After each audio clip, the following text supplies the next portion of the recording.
A deadly explosion rocks an airliner flying at 10,000 meters. A bomb has exploded on board. Bravo, Oscar, Mike, Bravo. The blast kills a passenger and cripples the plane. The crew struggles to save 293 lives. The bombing sets in motion an international manhunt. While the terrorist prepares to strike again.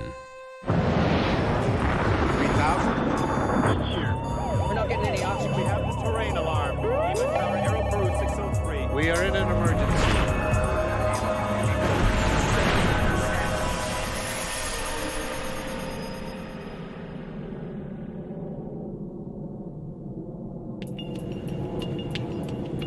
On December the 11th, 1994, Philippine Airlines Flight 434 is 2 hours into the second leg of a routine flight from Manila to Tokyo. An unsuspecting passenger is sitting on a ticking bomb. The explosion on board cripples the flight control system. Unless the pilot can regain control, the jumbo jet may crash into the Pacific Ocean.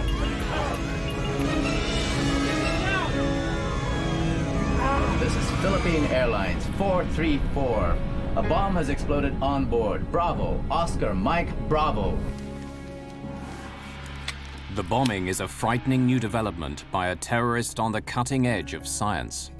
The way that the timing device was hidden inside the Casio watch just made the whole thing very concealable and very worrisome. But this is more than the hunt for a terrorist bomber. This is a story of how investigators make a shocking discovery. The explosion on PAL 434 is only a test for an attack on American carriers, an attack that would dwarf every other terrorist atrocity at the time.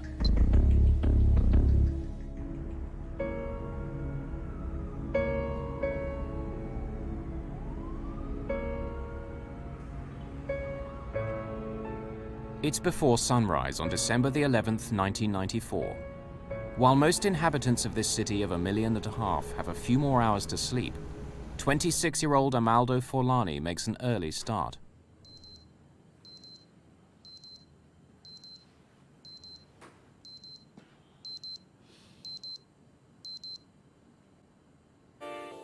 Forlani is not his real name. It's the alias he's chosen for today's mission. He's actually from Pakistan, not Italy. He is putting his latest invention through an important test. Everything must go like clockwork. In his line of work, there's no room for error. He is a highly skilled terrorist bomb builder.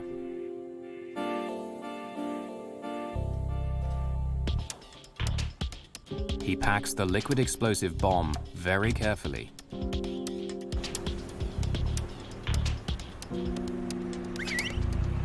From his apartment downtown, it takes less than 30 minutes to get to the airport.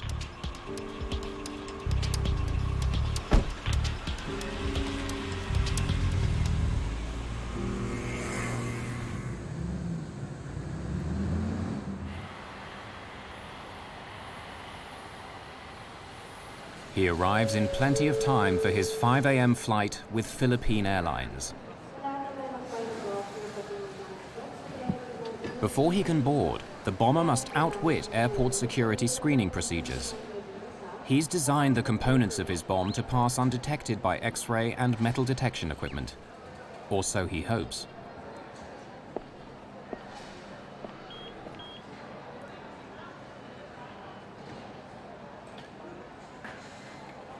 He bought the ticket as Amaldo Forlani. He's a skilled forger, and he has made himself a fake Italian passport with that identity. If his cover is blown, his career as a globe-trotting terrorist is over.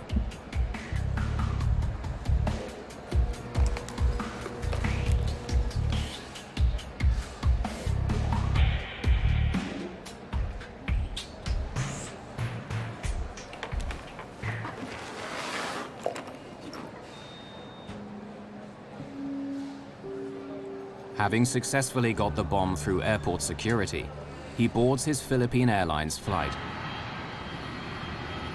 The final destination of PAL 434 is Tokyo, but there's a stopover in the Philippine resort town of Cebu, over 550 kilometers to the south of Manila.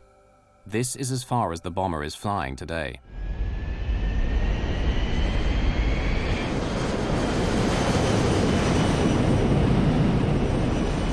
That's 10,000 feet, and weather's still looking clear. Thanks, Dex. I'm engaging autopilot.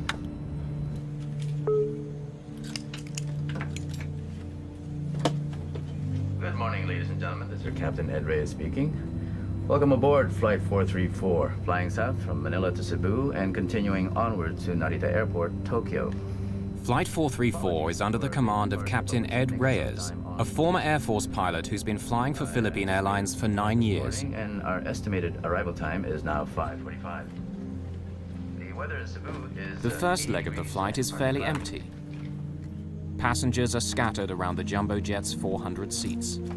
After takeoff, the bomber is able to move. He chooses seat 26K, located directly over the center fuel tank in some 747s. The cabin is tended by stewardess Maria de la Cruz. She flies domestic routes and has worked for Philippine Airlines for 1 year. Can I get you some juice or coffee? Juice, please.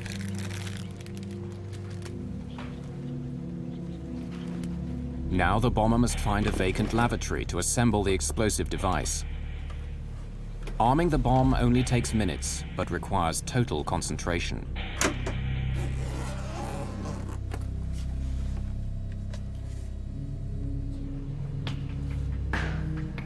The final step is setting the timer so it will explode in 4 hours' time, long after he leaves the plane.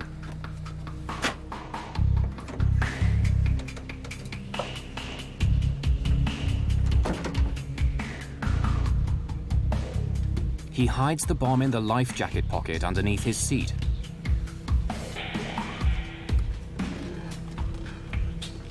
He then changes seats.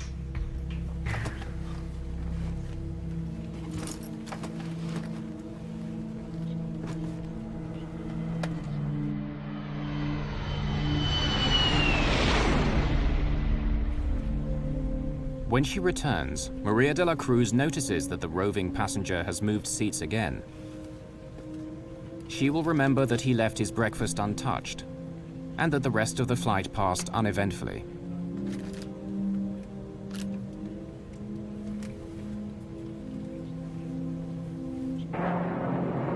As Philippine Airlines Flight 434 begins its final approach into Cebu, more passengers are getting ready to board the aircraft that will take them onwards to Tokyo.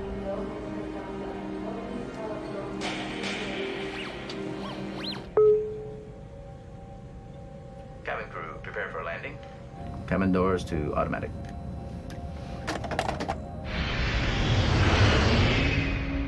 PAL 434 lands in Cebu at 6:50 a.m. and several of the passengers disembark, including the terrorist with the alias Amaldo Forlani. Bye-bye. Thank you. Maria de la Cruz will also leave Flight 434. A new cabin crew will take over for the 4.5-hour flight to Tokyo.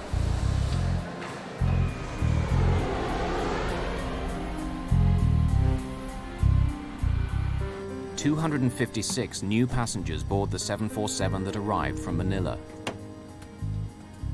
Many of the passengers in this cabin are Japanese. Among them is 24-year-old engineer Haruki Ikegami. He's looking forward to getting home to Tokyo after his first trip overseas.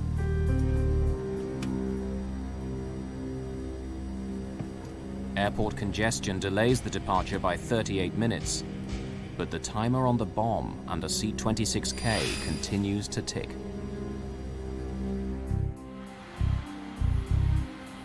"8:30 a.m., December the 11th, 1994. All passengers for Philippine Airlines Flight 434 are now on board for the leg to Tokyo. None of them is aware that 2 hours earlier, a terrorist planted a time bomb under one of their seats. Steward Fernando Bayot is assisting passengers in the forward cabin on this 4.5-hour flight. At 8:38, PAL 434 is cleared for takeoff. On the flight deck, Captain Ed Reyes is assisted by First Officer Jaime Herrera and Systems Engineer Dexter Comendador. Reyes and Comendador are both former Air Force pilots.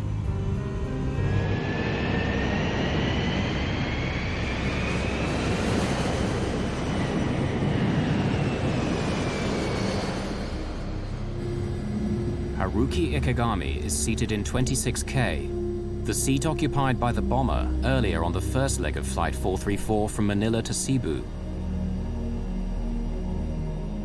Several passengers in this cabin are co-workers, traveling with a Japanese tour group, including Keisuke Aoki and Masaharu Mochizuki.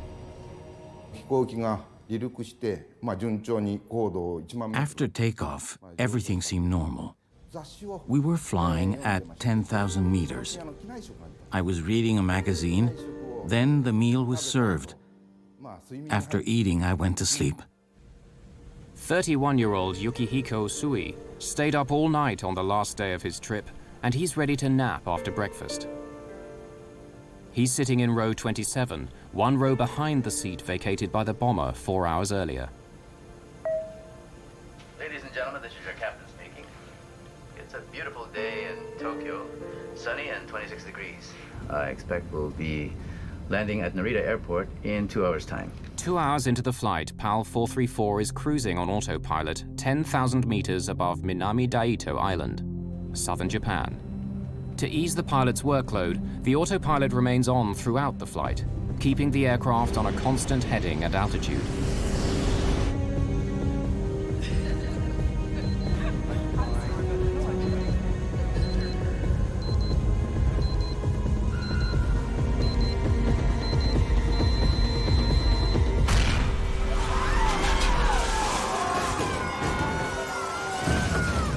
God forgive me.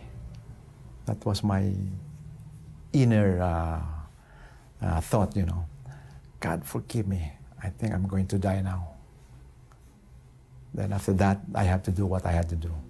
Oh, I've lost control. I have control. Dex, check the pressurization loss. Be prepared. Checking QRH for... Although the autopilot instantly corrects the aircraft's bank to the right, the effect of the blast is far from over.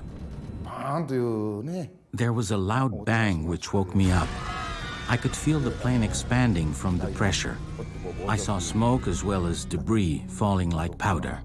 Ladies and gentlemen, please stay in your seat. The injured people were trying to get away from the area where the bomb was.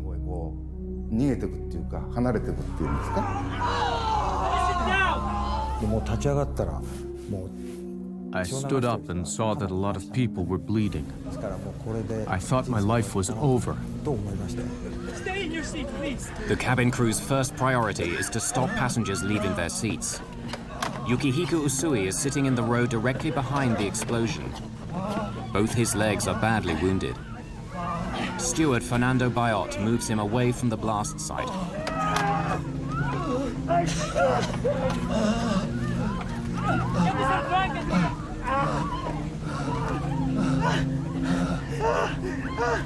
Please sit down and fasten your seatbelt. Bayot now turns his attention to Haruki Ikegami. He has been swallowed by the smoking hole where seat 26K used to be.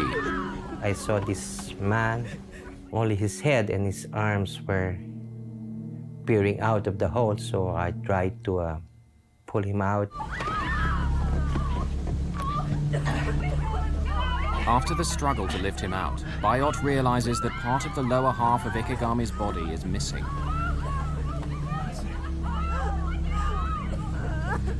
Within a couple of minutes, he dies. The cabin crew do not want Ikegami's death to panic passengers, so they pretend to minister to him. Bayot then reports to the captain. Oh, Captain. Okay? Keep the passengers calm. Make sure they stay in their seats. There's been an explosion in row 26. One dead and several injured, and the cabin's full of smoke. There's a hole in the floor. Go inspect the damage, Dex. Yes, sir. Reyes' first concern is that the blast could make a hole in the aircraft's skin.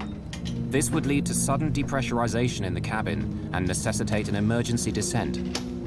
There was a huge gaping hole beside her, and if a small tear in the skin of the aircraft was, if there were a hole there, it most probably would open up and then pull us out of the aircraft. When I saw that there was no damage to the outer skin, I went up and reported to the captain. Well, we assumed that the pressurization system would hold.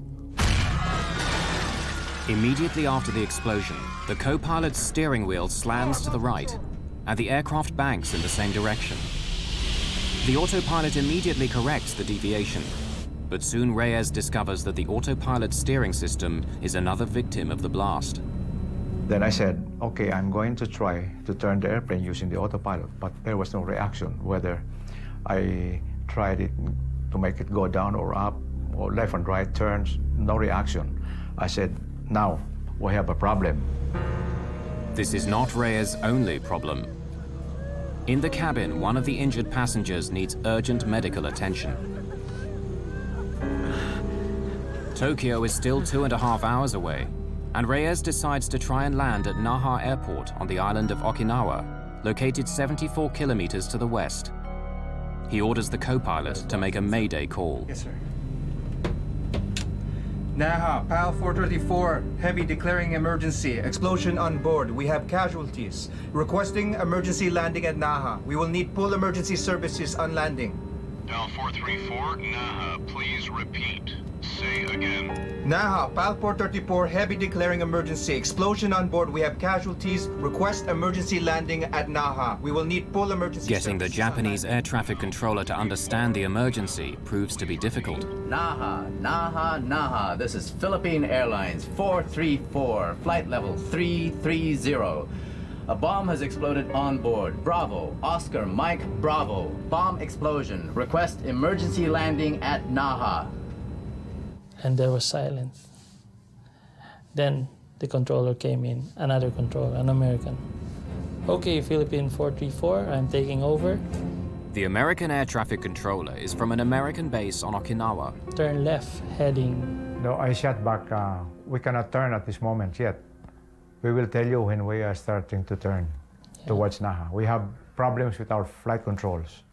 Ladies and gentlemen, this is your captain speaking.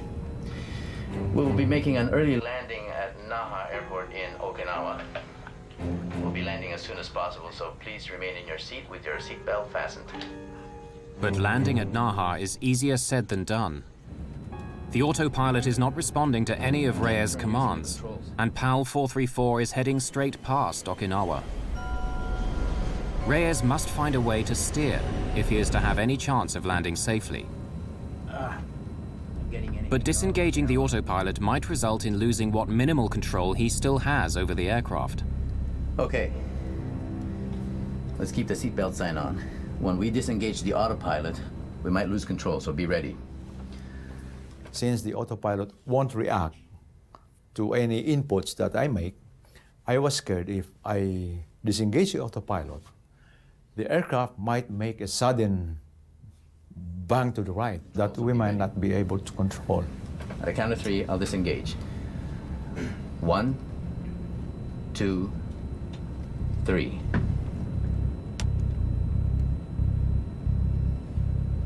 One, two, three. Nothing happened. And then there was, we were relieved. I can't turn using the controls. Looks like the explosion jammed the aileron. Dex, what's the QRH say about jammed ailerons? The QRH, or Quick Reference Handbook, is the pilot's Bible that lists procedures that must be followed in emergency situations. Jammed flight controls. Use maximum force possible, including both pilots if required. Okay. Let's force it.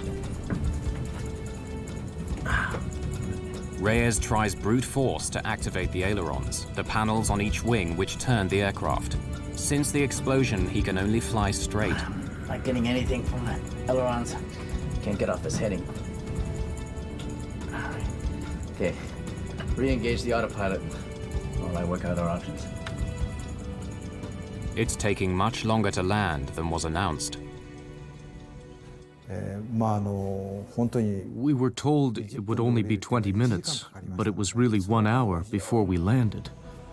It was very frightening. Although they survived the bombing, passengers are now getting anxious about landing safely at Naha Airport. Since there was so much time before landing, I started writing a will. I wrote the will to my son, telling him to be strong. As PAL 434 looks like missing Naha Airport, Reyes comes up with another plan. We gotta turn. We'll have to use differential power. Disengage auto throttle, pull back 3 and 4. Captain Reyes increases thrust to the engines on the left-hand side of the plane and reduces power to the engines on the right. Very slowly, the aircraft starts to circle right. He then lowers his speed to make a smaller radius turn. With guidance from air traffic control, Reyes hopes that the maneuver will eventually line up with the runway at Naha. So while we were descending on low speed, I tried to test the flight controls, and there are some little reactions. The elevator is beginning to respond. Dex. The elevator is a control that makes the plane ascend and descend. 250 knots. Flaps 1, on speed. In order to land safely, Reyes will need at least minimal control over the elevator and rudder. As PAL 434 nears Naha, he continues to reduce his airspeed. Flaps 10. Flaps 10 set. Speed 225. Okay, she's turning. Sir, if we reduce our weight, we will be able to reduce our approach and landing speeds. Suggest we dump fuel. Sige, magaling. Reyes orders the systems engineer to dump 36 tons of fuel. 5 minutes, 20,000 pounds. Less fuel means less strain on landing gear and brakes at touchdown. Check.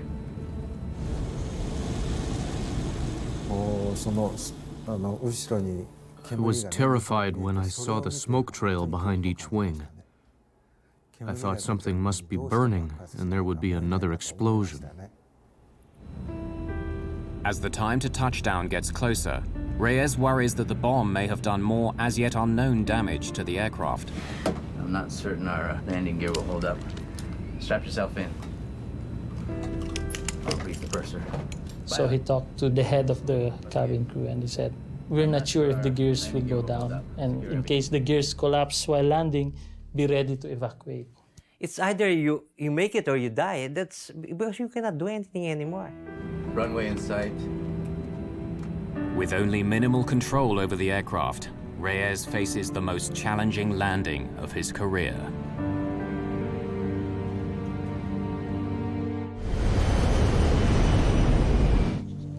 "10,000 meters above the Pacific Ocean on a flight from the Philippines to Tokyo, a terrorist bomb cripples the flight controls of a jumbo jet. As PAL 434 starts its final approach, the 292 people on board are pinning their hopes of survival on the skill of Captain Ed Reyes. I know everybody was scared. We are all scared. I know that. Gear down. The gears were supposed to come down a few seconds, but that was the longest second. Because we were waiting for the greens to come on. Take a long time. It took a long time. It was a long few seconds until when it locked. 3 green, sir. Okay. I'm disconnecting the autopilot and landing manually, okay? Dex, monitor my descent rate, call altitude and speed. Flaps 30. Okay, 500 feet on course. Flaps 30 set. Help me with the elevator. When I say push, I want you to push. Okay, 200 slightly left. Correcting. Push. 100. 50. 30. Power off. Pull. Your last command was pull. Yeah, my last command was pull.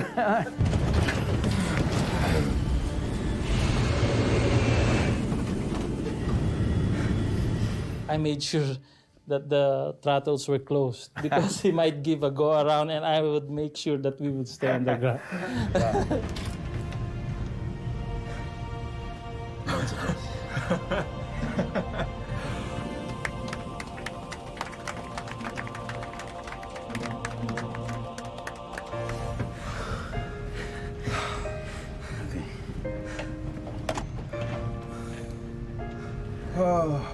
Ladies and gentlemen, this is the captain speaking. We'd like to thank you for your cooperation and your patience. Emergency crews are on their way. We'll try and get you out of here as soon as possible. Thank you.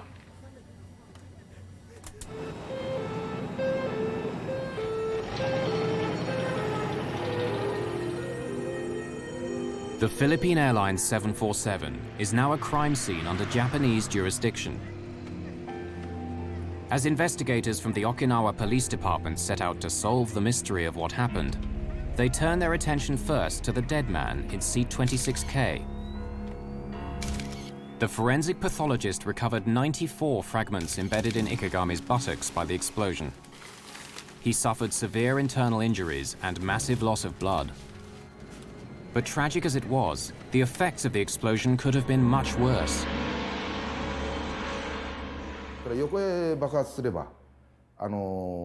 If the explosion had been sideways, it would have blown a hole in the plane and caused an air pressure problem. In a sense, it was good that the blast was vertical. But we have to remember the victim. He died to save the rest of us. Ikegami's body bore the brunt of the upward blast, but the explosion severed the steel cables in the ceiling that control the rudder and elevator.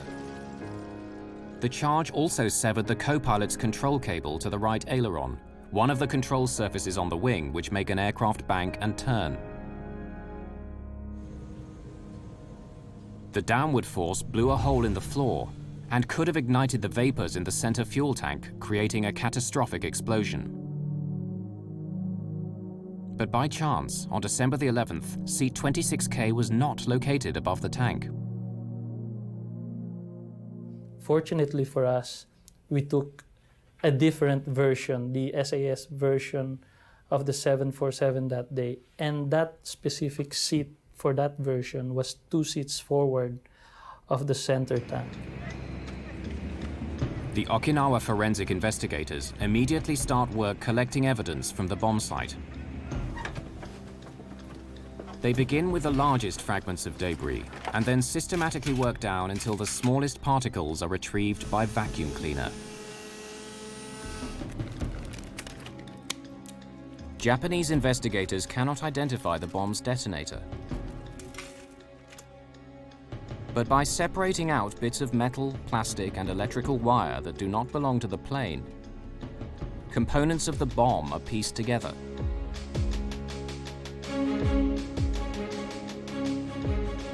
One forensic investigator is able to identify the bomb's timer.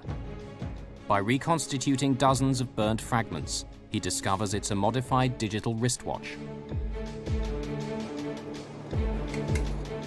Investigators also discover that one of the bomb's 9-volt batteries is only sold in the Philippines. It's another clue that suggests that the bomber could be based there. Philippine National Police Deputy Chief Sonny Raisin is on the case. In the later part of 1994, we already started to receive information, intelligence reports, that there were Middle Eastern personalities that were here already in the Philippines. On the night of January the 6th, 1995, almost 4 weeks after the bombing of PAL 434, the Philippine police get a lucky break.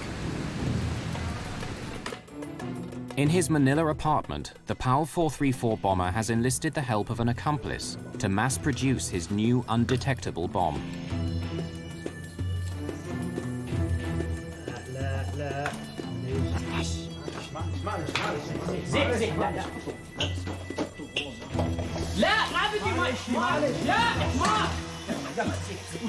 An attempt to burn off chemicals gets out of hand. Acrid-smelling smoke spills out of the apartment. It attracts the attention of the doorman, who comes to investigate. What's going on? Sorry. We're playing with some fireworks, but it's okay. We put them out, and we have all the windows open inside, and we keep the door closed. It will be fine, okay? You all open the door. No, if we open the door, the smoke comes in the hallway. We keep it closed to go out the window, okay? It's okay. It's okay. Until the smoke dissipates, the bombers decide to wait outside the apartment.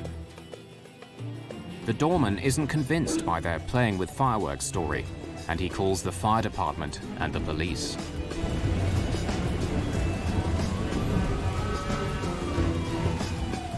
By the time the firemen come, the smoke is gone, and they leave after a quick check. The bomber now realizes he's left a very sensitive item in the apartment, and he persuades his friend to retrieve his laptop. He was too clever a guy to come back and expose himself, because all along he knew that that would be too risky for him to go back and be caught. The bomber's fear of getting caught is justified. Once Police Inspector Ada Farescal learns that they're from Pakistan, she insists on seeing their room for herself. The police in Manila are on high alert due to a planned visit by the Pope in a few days.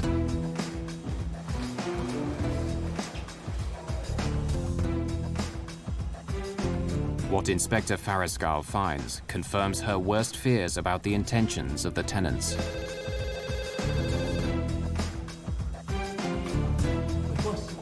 You know.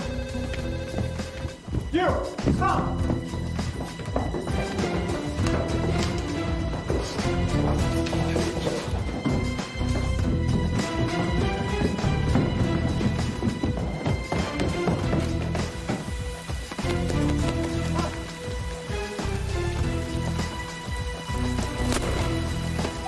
The shot distracts the apprentice and he trips over a fallen palm tree.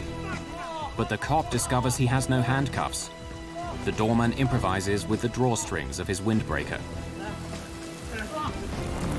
In the meantime, the bomber vanishes.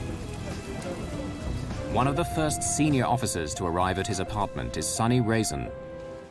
Incident at Doña Josefa apartment was the breakthrough in opening our eyes that the Al-Qaeda terrorist cell was already operating here in the Philippines.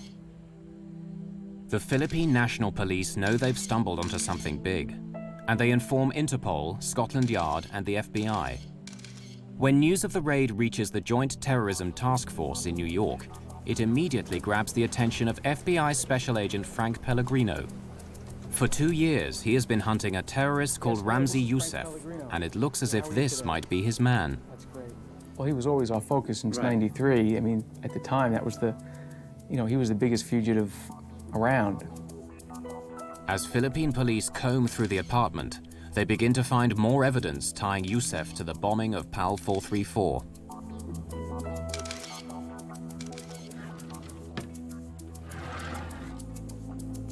There was a similarity between the watches that were found in the apartment and the type of watch that was used in Okinawa. Putting together that watch, that was the watch that was on the bomb, on that flight 434, and identifying those pieces eventually as a Casio watch, it was amazing. Yousef is a skilled forger. Investigators find several identification cards bearing various names, and photos in each of which he looks quite different. One ID card is of particular interest. So, almost as a dig to us, the ID card used the First World Trade Center bombing date as the date that the card was issued. So we knew right away it was Yousef that had been in the apartment. They knew chemicals. The chemical dictionary was a very well-used item, underlined, highlighted, well-read, notations throughout the book, something that he used quite often. And I don't remember the exact number. I think there might have been 100 latent prints found on that belonged to him. They knew electronics. The way that the timing device was hidden inside the Casio watch just made the whole thing very concealable and very worrisome. The identification of the bomber of PAL 434 and the discovery of his bomb factory is very disturbing news for those responsible for airline passenger safety. Ramzi Yousef is an international terrorist who knows how to get his bombs past airport security. bombs that are small, but if strategically located, can blow up a jumbo jet and kill not just one, but hundreds of people. And the bomber of PAL 434 is still on the loose.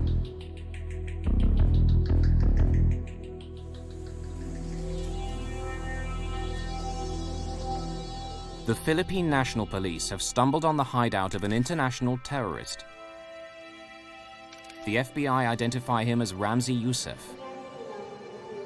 Evidence that Amaldo Forlani, the man who planted the bomb on PAL 434, is the same person as Ramzi Yousef, comes from the travel agent who sold him the Philippine Airlines ticket. Ramzi Yousef is just one of several aliases of a man who tops the FBI's most wanted list. An international terrorist with a $2 million bounty on his head. Yousef, whose real name is probably Abdul Karim Basit, was born and raised in Kuwait, where his father worked as an engineer. It was there that he met the friend that he enlisted to help him in the Manila bomb factory. When he was 18, Yousef's family returned to their Pakistan homeland.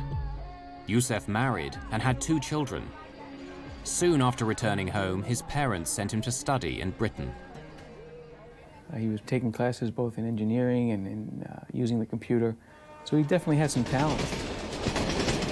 In summer breaks from college in the late 1980s, Yousef returns to Pakistan. He puts his new engineering skills to use by teaching bomb making to militants in training camps near Peshawar, Pakistan. These camps are fertile ground for making contacts with militants worldwide.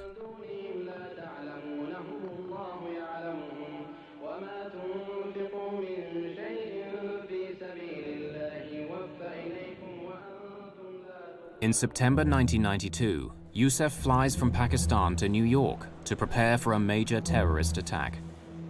On arrival at JFK, he presents a fake Iraqi passport and asks for political asylum from Saddam Hussein.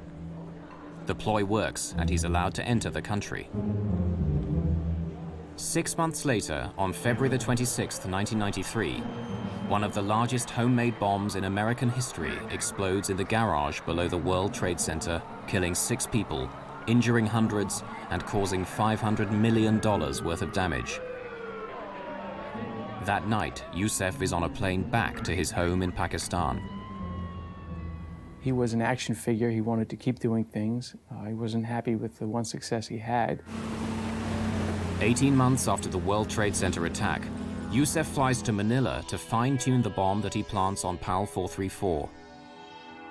According to Sunny Razan, the Philippine capital suits him. Ramzi Yousef loved to enjoy life.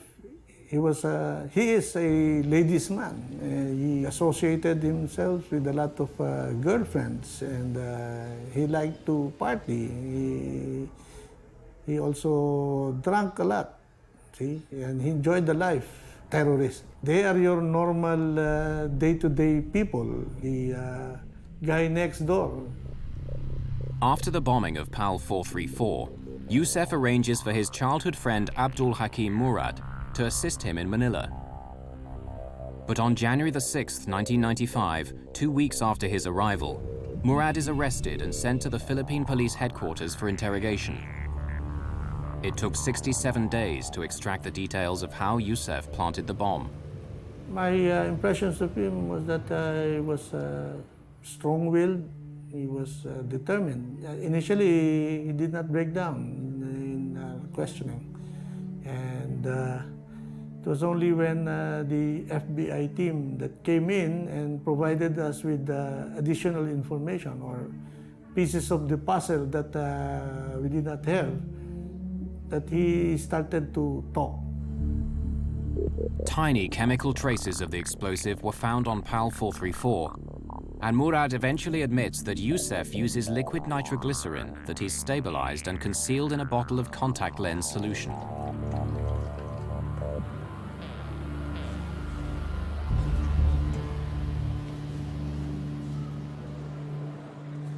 Murad also reveals that Yousef hid the bomb's potentially suspicious components in the heel of his shoes. Most airport security systems only detect metal above the ankles. I bet you he was cool as could be. He was somewhat cavalier in his attitude toward these explosives and chemicals. To carry a container of nitroglycerin on an airplane, you know, gotta be a little nuts. Murad's confession provides details of Yousef's actions after he successfully got the bomb components past airport security. Can I get you some juice or coffee? Juice, please.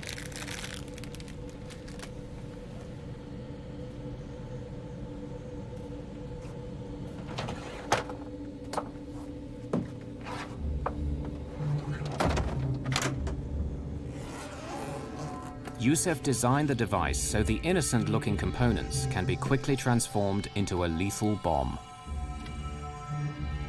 Yousef has modified a digital wristwatch as the bomb's timer. This is wired to a detonator inside the bottle of nitroglycerin.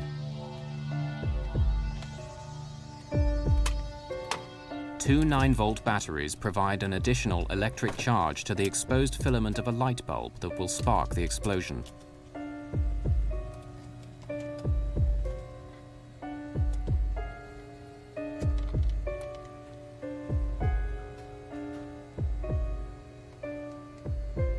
Yousef sets the alarm for 4 hours later, when he anticipates the plane will be flying high over the Pacific Ocean.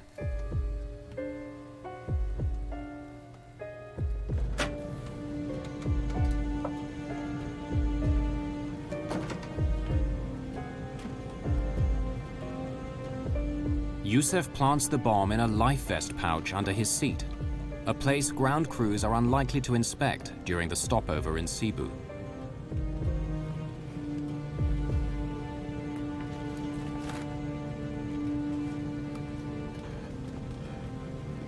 Soon after, he gets off the plane and disappears.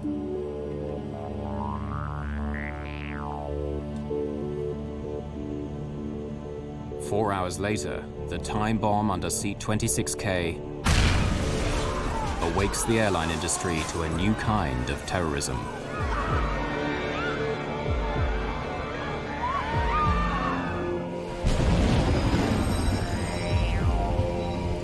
Murad's confession confirms Pellegrino's suspicions.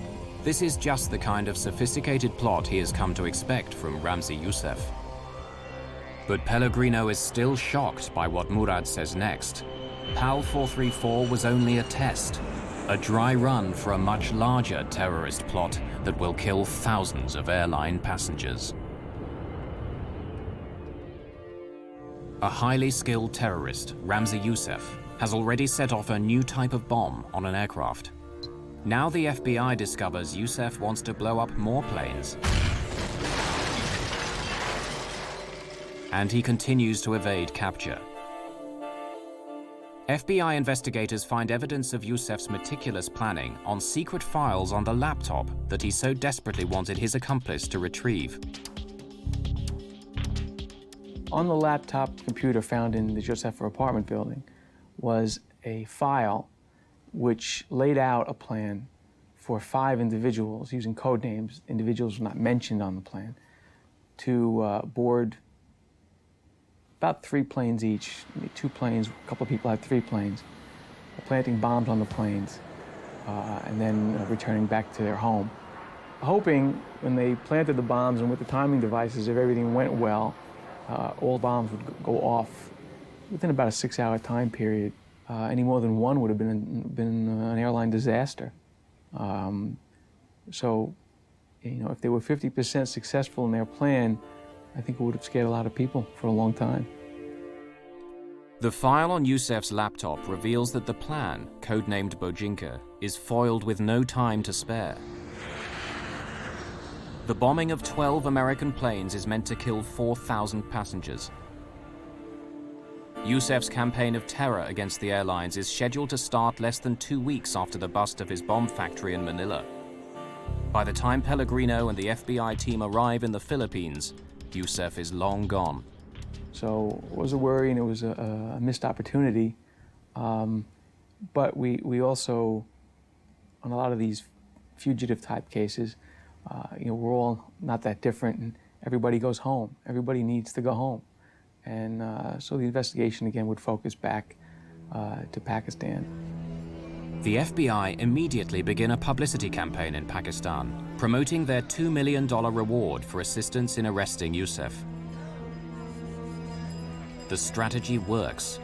Yousef's latest recruit for yet another airline bombing blows the whistle. On the day Yousef is due to leave his hotel in Islamabad, a Pakistani SWAT team moves in.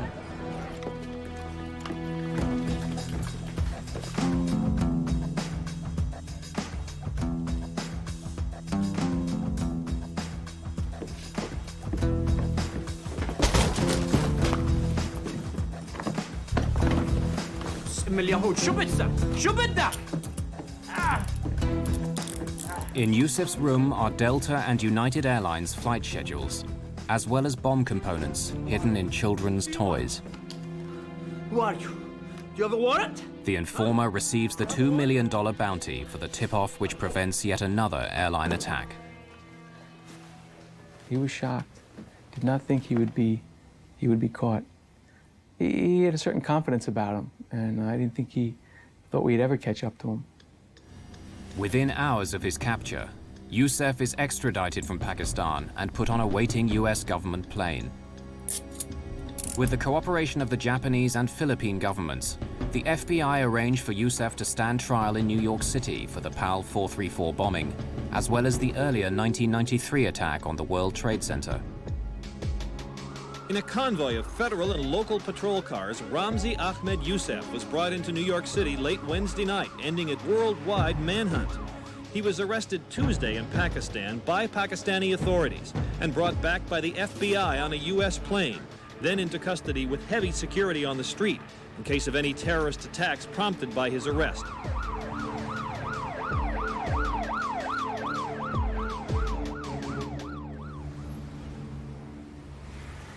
At his trial a year later in New York's Southern District Court, Yousef decides to handle his own defense against the advice of the judge. He performs better than expected, but he's found guilty on all charges related to the bombing of PAL 434 and conspiring to bomb 12 American passenger planes. Yousef is also found guilty in a second trial for the World Trade Center bombing. In his final summing up, Yousef justifies his actions. Yes, I am a terrorist and proud of it. And I only support terrorism so long as it's against the United States government and against Israel, because you are more than terrorists. Although Pakistani, Yousef describes himself as Palestinian by choice. And he justifies the PAL 434 and World Trade Center bombings as punishment for a US foreign policy that favors Israel over Palestine. And hypocrites! For both crimes, he's sentenced to 240 years in prison. The judge recommends solitary confinement for life in the most secure prison in the United States, located in Florence, Colorado. It houses the country's most violent and dangerous prisoners, and it's where Yousef will spend the rest of his life, confined in a cell for up to 23 out of every 24 hours. We cannot afford to just sit down and count our victories with the arrest of Ramzi Yousef. Somebody else has already replaced him, and somebody else is already thinking of how to circumvent these security measures that we've put up. In the year following Yousef's attack on PAL 434, the Federal Aviation Administration certified a machine to detect explosives. Not one American carrier bought it. Only after 9/11 was a law passed that required US airports to deploy explosive detection systems.